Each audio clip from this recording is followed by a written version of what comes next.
കർഷക സംഘടനകളുമായുള്ള കേന്ദ്ര സർക്കാരിന്റെ ചർച്ച പുരോഗമിക്കുന്നു. മന്ത്രിതല സമിതിയുടെ നേതൃത്വത്തിലാണ് ചർച്ച. അതേസമയം ശംഭു അതിർത്തിയിൽ ഇപ്പോഴും സംഘർഷം തുടരുകയാണ്. കർഷകർക്ക് നേരെ ഹരിയാന പോലീസ് കണ്ണീർ വാതകവും റബ്ബർ ബുള്ളറ്റും പ്രയോഗിച്ചു. അനൂപ് ദാസ് വിവരങ്ങളുമായി ചേരുകയാണ്. അനൂപ്, തുടർച്ചയായ പ്രതിരോധം തന്നെയാണോ പോലീസിന്റെ ഭാഗത്തു നിന്ന് കർഷകർക്ക് നേരെ ഉണ്ടാകുന്നത്? അതിന് രാത്രിയും പകലുമെന്ന് വ്യത്യാസമൊന്നുമില്ലേ? രാത്രിയും പകലുമെന്ന വ്യത്യാസമില്ല മാധു. ഇന്നലെയും മിനഞ്ഞാന്നും കാര്യമായ സംഘർഷം അതിർത്തിയിൽ ഉണ്ടായിരുന്നു. പക്ഷേ ഇന്ന് രാവിലെ മുതൽ വൈകിട്ട് വരെയുള്ള സമയത്ത് യാതൊരു പ്രശ്നവും ഉണ്ടായില്ല. കർഷകർ തന്നെ ഈ ഹരിയാനയുടെ ഭാഗത്തേക്ക് അധികം പോകാതെ 50 മീറ്റർ മാറി നിൽക്കുന്ന കാഴ്ച കാണാൻ പറ്റിയിരുന്നു. പക്ഷേ വൈകിട്ടാകുമ്പോഴത്തേക്ക് കാര്യങ്ങൾ മാറി.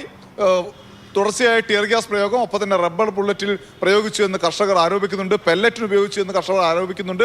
സംഘർഷ സാഹചര്യം ഇപ്പോഴും നിൽക്കുകയാണ് അതിർത്തിയിൽ. അതേസമയം തന്നെ ചണ്ഡീഗഡിൽ ചർച്ച പുരോഗമിക്കുകയാണ്. കേന്ദ്രമന്ത്രിമാരായ പീയൂഷ് ഗോയൽ, അർജുൻ മുണ്ടെ, നിത്യാനന്ദ റായ് എന്നിവർ ചർച്ചയ്ക്ക് വേണ്ടി വൈകിട്ട് 5 മണിക്ക് എത്തും എന്നറിയിച്ചതാണ്. പക്ഷേ 4:30 തന്നെ കർഷകർ എത്തിയെങ്കിലും ഈ മന്ത്രിമാരെത്താൻ വളരെ വൈകി. 20 മിനിറ്റ് മുൻപ് മാത്രമാണ് മന്ത്രിമാരെത്തിയത്. പഞ്ചാബ് മുഖ്യമന്ത്രി ഭഗവന്ത് മന്നും ചർച്ചയിൽ പങ്കെടുക്കുന്നുണ്ട്. ഇന്നത്തെ ചർച്ചയിൽ പ്രധാനപ്പെട്ട തീരുമാനങ്ങൾ ഉണ്ടാകുമെന്നാണ് കർഷകരുടെ പ്രതീക്ഷ. അങ്ങനെ തീരുമാനം ഉണ്ടായിട്ടില്ല എങ്കിൽ ഡൽഹിയിലേക്ക് മാർച്ച് ചെയ്യുന്നത് ഉൾപ്പെടെ കർഷകർ തീരുമാനിക്കും. അനൂപ് ദാസ് വിവരങ്ങൾ നൽകി.